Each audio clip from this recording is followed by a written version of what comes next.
Kasus COVID-19 di Indonesia belum juga menunjukkan tanda-tanda melandai, kendati pemerintah telah menerapkan pemberlakuan pembatasan kegiatan masyarakat atau PPKM di wilayah Jawa dan Bali hingga 8 Februari 2021. Data Satgas COVID-19 menyebut, sampai tanggal 27 Januari, angka kasus positif COVID-19 di Indonesia secara kumulatif sebanyak 1.024.298 orang. Sejumlah rumah sakit di beberapa daerah juga terkena dampak paling parah. Keterisian rumah sakit saat ini sudah menyentuh batas kapasitas maksimalnya, termasuk RSD Wisma Atlet Kemayoran. Menteri Koordinator Bidang Pembangunan Manusia dan Kebudayaan Muhadjir Effendi menyebut masih tingginya angka kasus COVID di tanah air membuat Presiden Joko Widodo prihatin dan menaruh perhatian serius untuk menanggulanginya. Menurut Muhadjir, Presiden meminta jajaran menteri terkait melakukan perubahan strategi dan pendekatan dalam menangani COVID-19, terutama di level hulu.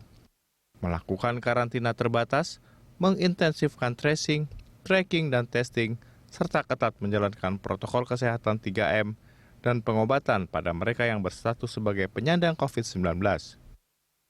Sejumlah upaya dan beragam strategi terus dilakukan pemerintah guna menekan laju penularan COVID-19 dan membangun kekebalan komunitas dengan melakukan vaksinasi massal.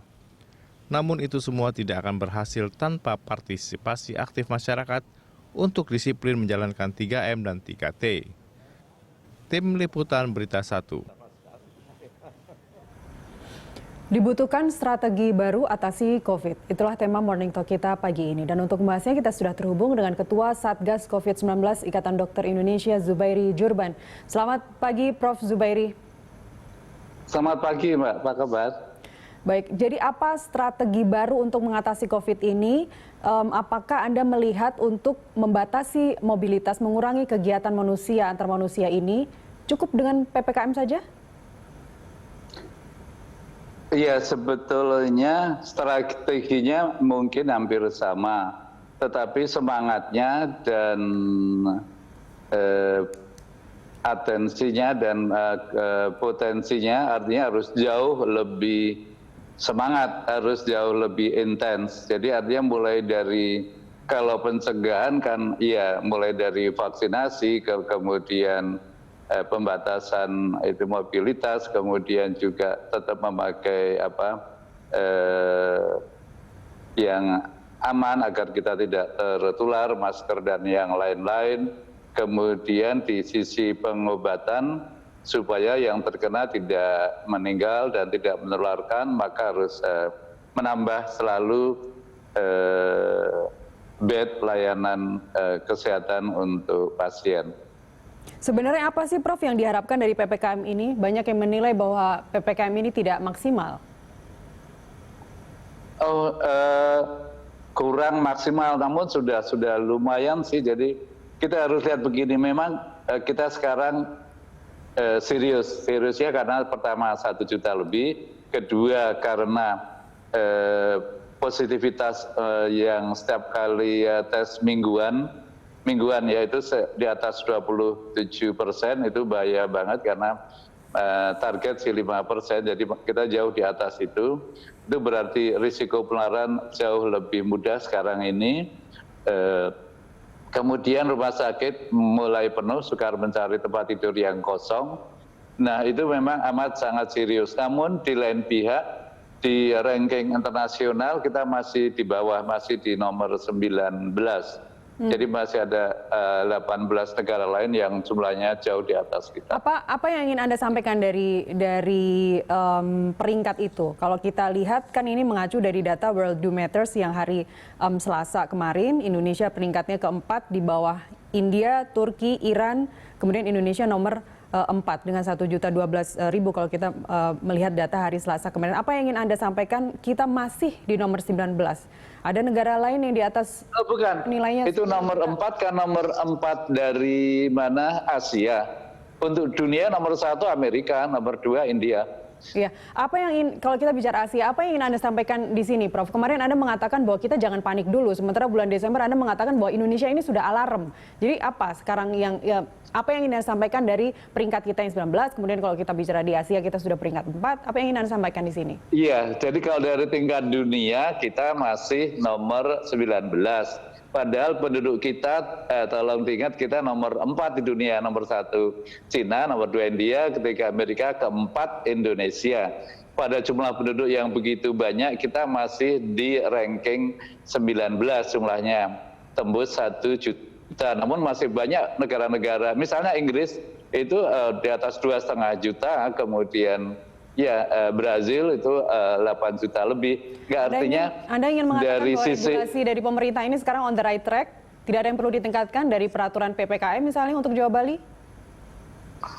Oh, on the right track, tapi tidak bisa lagi seperti kemarin, harus jauh lebih kuat. Artinya semua upaya sebetulnya memang sudah dikerjakan, tetapi perlu diperketat, perlu ditambah, perlu dilipat gandakan. Itu pesan yang paling penting. Jadi kalau mau membatasi pergerakan, ya harus pengawasannya, disiplinnya, pendisiplinannya harus baik dan benar.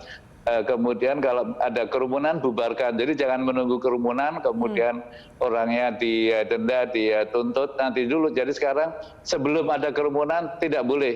Jadi langsung dibubarkan di awal gitu ya. Baik. Jadi kalau mau ada pesta pernikahan tidak boleh, kan ada batasnya itu berapa orang saja yang boleh menghadiri. Itu harus tegas, harus ketat. Jadi kalau tes sudah banyak, tambah lagi jumlah tes hariannya.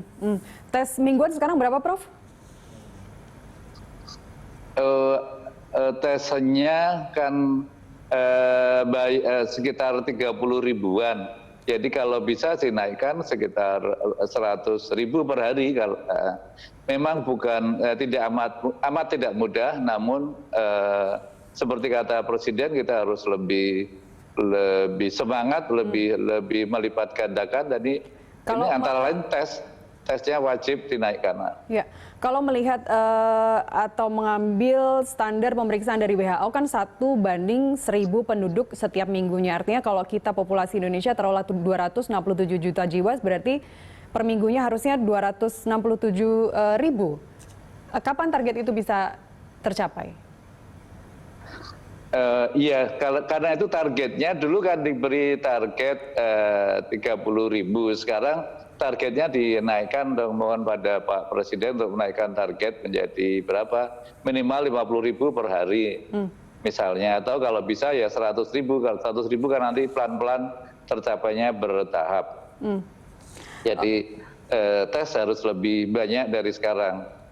Tes artinya ini ranahnya di pemerintah. Kalau kita bicara regulasi mengatur pergerakan masyarakat atau mengurangi mobilitas kegiatan di masyarakat. Jadi Anda melihat bahwa PPKM ini sudah bagus di atas kertas, regulasinya hanya tinggal penindakan saja. Iya, harus diketatkan intinya. Jadi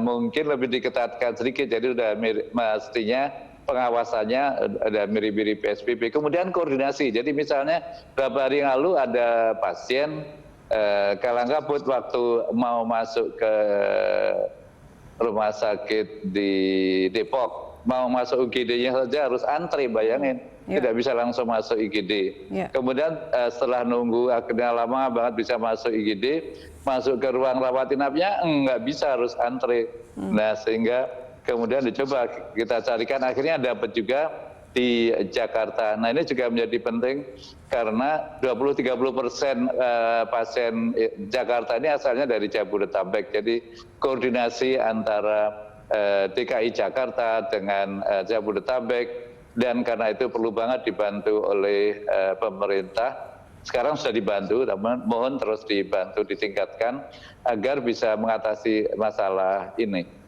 Artinya sekarang masukan lagi dari sejumlah pihak, khususnya pakar-pakar epidemiologi untuk Pulau Jawa saja. Ini masih jauh dari kemungkinan melakukan lockdown atau karantina wilayah?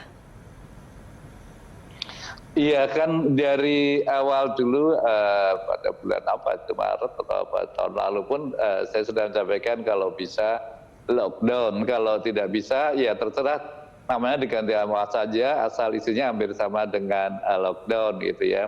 Terus kemudian namanya menjadi PSBB ya. Nah sekarang mohon tetapi aturannya sebaiknya seketat PSBB, jangan lebih ringan. Jadi ini masalah yang amat serius, jadi memang harus ditangani dengan serius dan pada pandemi ini memang perkembangannya cepat banget, dinamis, karena itu kebijakan juga perlu setiap kali disesuaikan dan memang harus cepat. Jadi kalau memakai istilah PPKM, apa yang perlu diketatkan di sini, Prof? Ini kan sangat jauh, sangat dilonggarkan dari PSBB awal.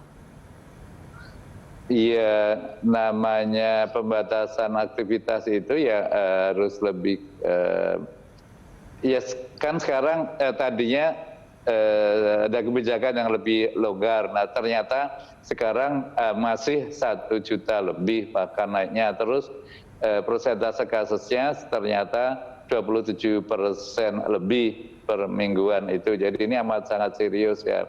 Jadi ya mohon pertama disiplinkan dulu, jadi nggak usah rubah kebijakan, namun kalau tetap tidak berhasil ya harus ditingkatkan, harus PSBB atau lockdown, dan jangan coba-coba membuka lagi. Jadi mohon misalnya sekolah ya ntar dulu lah, jangan dibuka dulu. Ini sebenarnya masukan-masukan seperti ini, seperti kalau kita dengar Presiden kemarin kan mengatakan bahwa kita butuh strategi baru. Menkes yang baru juga mengatakan bahwa testingnya saja tidak tepat sasaran begitu. Mestinya yang dites itu adalah mereka yang masuk dalam kontak tracing, bukan mereka yang mau bepergian atau menghadiri rapat-rapat atau seminar-seminar yang diharuskan untuk melakukan tes terlebih dahulu. Ini sebenarnya kan dari pemangku kebijakan sudah ada sinyal untuk kita nih sekarang tidak benar. Tracknya nih sekarang agak melenceng. Jadi bagaimana cara untuk meluruskan ini kalau memang dari Anda sendiri di Ketua Satgas ternyata tidak implementasinya tidak seperti yang Anda sampaikan begitu, Prof? Iya, tapi tunggu koreksi dulu. Jadi untuk yang mau pergi keluar itu si tes sih tetap saja baik. Yang mau ketemu Presiden setiap kali harus tes.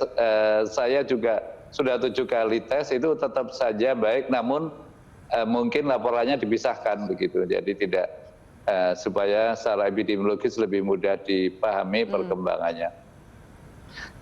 Ya. Jadi, namun juga yang satu lagi hal yang kenapa aku masih berharap banyak di kemudian hari. Jadi yang dilaksanakan oleh Satgas Nasional Pak Doni Monardo itu baik sekali loh. Setiap minggu malam ada laporan dari semuanya, dari Kodam, dari kepolisian, dari pimpinan daerah, dari dinas kesehatan daerah, kemudian dari kementerian-kementerian, itu setiap minggu malam ada laporan itu dari jam 7 sampai jam 10, kadang-kadang sampai jam setengah 11, jam 11 malam. Dan itu di sana jelas sekali data lapangannya dan rencana kerja lapangannya. Jadi jangan dikira juga bahwa provinsi diam-diam. Sebetulnya sudah dikoordinir untuk juga selalu meningkatkan aktivitas dan kemampuan untuk layanannya. Baik, kemarin Presiden juga mengatakan harus ada perubahan strategi dan pendekatan dalam menangani kasus COVID ini melalui karantina terbatas. Saya ingin dijelaskan lebih lanjut, Prof, karantina terbatas ini seperti apa di atas kertasnya dan seperti apa implementasinya nantinya. Tapi dijawab nanti usai jeda pariwara berikut, pemirsa tetaplah bersama kami.